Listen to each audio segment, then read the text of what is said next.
নমস্কার বন্ধুরা, আমি রেখা ঝটপট রান্নায় আপনাদের সবাইকে স্বাগত জানাই। আজকের রেসিপি পুর ভরা পোয়া পিঠা। তো চলুন রেসিপিটা শুরু করি। তার জন্য নিয়েছি একটা মিক্সিং বোল। এই পিঠাটা বানানোর জন্য প্রথমেই আমি একটা ব্যাটার বানিয়ে নেব। তার জন্য দিয়ে দিলাম চায়ের কাপে মেপে 1 কাপ সুজি, আর দেব ওই কাপেরই মেপে হাফ কাপ ময়দা,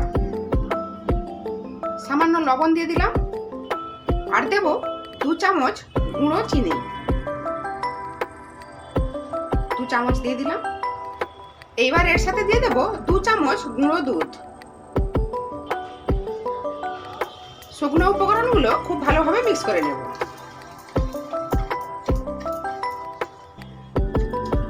দেখুন খুব ভালোভাবে মিক্স করে নিয়েছি। এইবার এর মধ্যে অল্প অল্প দুধ দিয়ে একটা ঘন ব্যাটার বানিয়ে নেব। এটা কিন্তু গরম দুধ।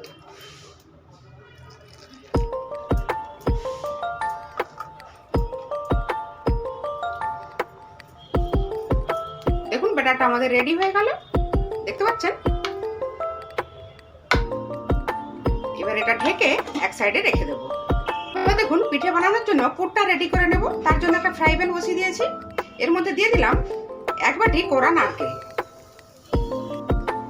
আর দিয়ে দেবো পরিমাণ মতো পাটালি গুড়।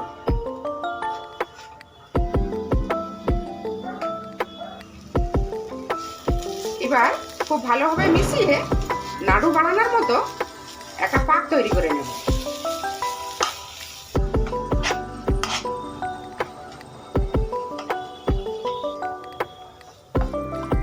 দেখুন পাকটা আমাদের তৈরি হয়ে গেছে, পুরটা আমাদের রেডি হয়ে গেল।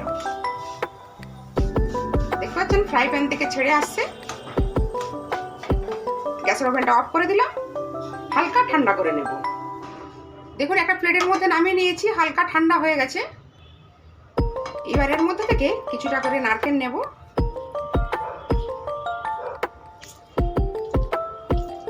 এইভাবে গোল করে নেব।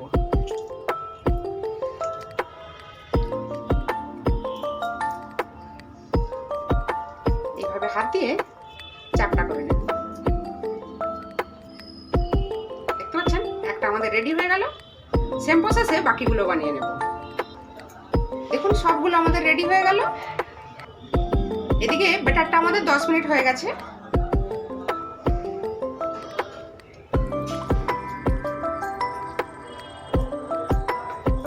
দেখতে পাচ্ছেন সুজিটা ফুলে গিয়ে অনেকটাই ঘন হয়ে গেছে। এবার এর মধ্যে আমি আর কিছুটা দুধ মেশাবো।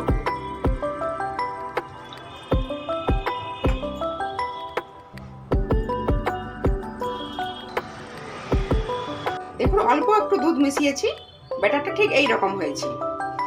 এইবার 3 থেকে 4 মিনিট খুব ভালোভাবে ফেটিয়ে নেব। দেখুন ব্যাটারটা আমাদের একদম রেডি হয়ে গেছে। সামান্য বেকিং সোডা, দেখুন খুব ভালোভাবে মিক্স করে নিয়েছি। এদিকে এগুলো ভাজার জন্য একটা কড়াই বসিয়ে দিয়েছি। কড়াইয়ের মধ্যে পরিমাণ মতো রিফাইন তেল দিয়েছি। রিফাইন তেলটা খুব ভালোভাবে গরম হয়ে গেছে। এবার এখানে ব্যাটারের মধ্যে নারকেলের পুরটা দিয়ে দেব। এইভাবে ব্যাটারটা কোট করে নেব। এবার এই গরম তেলের মধ্যে দিয়ে দেব। তেলটা এইভাবে ওপরে ওপরে দিয়ে দিতে হবে।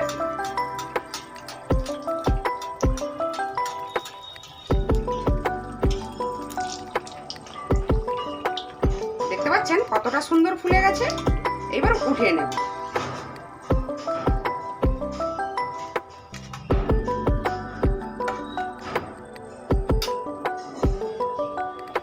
সেম প্রসেসে বাকিগুলো রেডি করে নেব। আপনারাও কিন্তু এইভাবে একবার বাড়িতে ট্রাই করতে পারেন। খুব সহজ একটা পিঠের রেসিপি। দেখুন এটাও আমাদের রেডি হয়ে গেল। দেখুন বন্ধুরা সবগুলো পুর ভরা পোয়া পিঠা আমাদের রেডি হয়ে গেল। খুব সহজভাবে আপনাদেরকে বানিয়ে দেখালাম। আপনারাও এই প্রসেসে বাড়িতে ট্রাই করবেন। সবগুলো পিঠেই খুব সুন্দর হবে। আজকের এই পিঠের রেসিপি আপনাদের কেমন লাগলো? নিশ্চয়ই ভালো লেগেছে। ভালো লাগলে প্লিজ একটা লাইক দিয়ে চ্যানেলটা সাবস্ক্রাইব করে পাশে থাকা বেল আইকনটি ক্লিক করে অল অপশানটি সিলেক্ট করে রাখবেন। তাহলে কি হবে, আমি যখনই কোনো নতুন ভিডিও আপলোড করব সবার আগে আপনাদের কাছে পৌঁছে যাবে। ভিডিওটা দেখার জন্য আপনাদের সবাইকে অসংখ্য ধন্যবাদ। সবাই খুব ভালো থাকবেন, সুস্থ থাকবেন, সাবধানে থাকবেন। আর এইভাবে পুরভরা পোয়া পিঠে অবশ্যই একবার ট্রাই করবেন। দেখতে পাচ্ছেন কতটা তুলতুলে নরম হয়েছে, খেতেও কিন্তু খুবই ভালো লাগে। অবশ্যই একবার ট্রাই করবেন। আজ তাহলে এই পর্যন্ত থাক, আবার হাজির হয়ে যাব নতুন কোনো রেসিপি নিয়ে।